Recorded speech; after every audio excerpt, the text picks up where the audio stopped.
څو بیتونه دي د بیتونو وروسته در سره د نصیب جان نصیب شینوار یو غزل شریکوم. بیتونه داسې دي چې راپاتې دي یوه دایره ځان لکه بنګړی، راپاتې د یوه دایره ځان لکه بنګړی او د روا مې خله بیخي داسې ارزان لکه بنګړی او دا ښکلې زندګي لکه د ښکلې جینۍ لیچه. شینواری صاحب وایي دا ښکلې زندګي لکه د ښکلې جینۍ لیچه او په دې لیچه کې زما نازک جانان لکه بنګړی او جادو وشي چې وکړم تصور ستا د مړوند او وجود مې داسې سپک شي په ایمان لکه بنګړی.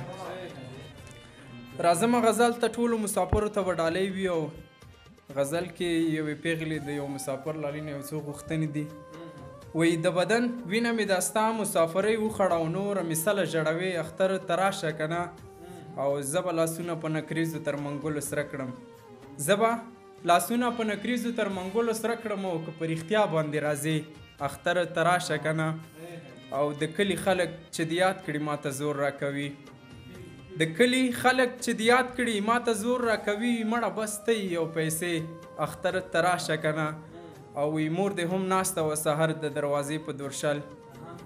مور دې هم ناسته وه سحر د دروازې په دورشل او راتلو ته ستا ساري کوڅې اختر ته راشه که نه او وړوکی زوی دې هم اوس درومي په ولاړه باندې او وړوکی زوی دې هم اوس درومي په ولاړه باندې او تا یادوي بې اندازې اختر ته راشه که نه او په غیر له تا چای مټۍ له ستوني څنګه تیر کړم، په غیر له تا چای مټۍ له ستوني څنګه تیر کړم او ته قضاوت وکړه په دې اختر ته راشه که نه او اختر د ډېرو مرورو ترمنځ روغه کوي. پېښوری صاحب اختر د ډېرو مرورو ترمنځ روغه کوي او دا ښکلې ورځ ده د مزې اختر ته راشه که نه او وایي ته مې ښایست ته مې سینګارې خو چې ته نه راځې، ته مې ښایست ته مې سینګارې خو چې ته نه راځې او څه کوم زه نوې جامې اختر ته راشه که نه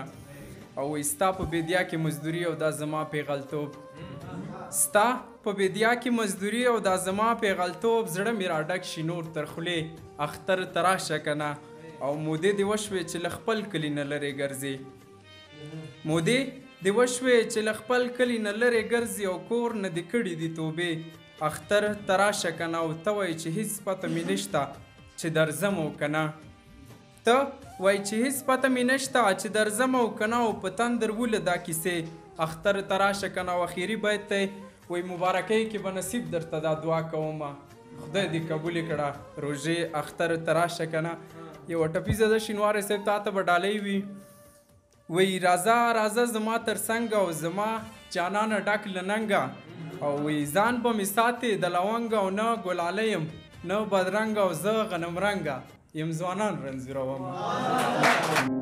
که غواړئ د شیبه باران اونیزه مشاعره کې برخه واخلئ د شیبه باران مشاعره د هرې جمعې په ورځ د ماسپښین 2 بجې ترسره کیږي. پته د لومړي مکرویانو وروستی تمځای د سمټ خانې 3 لارۍ مقبل مارکیټ د طلایي دروازې ښوونیز مرکز. د اړیکې شمیره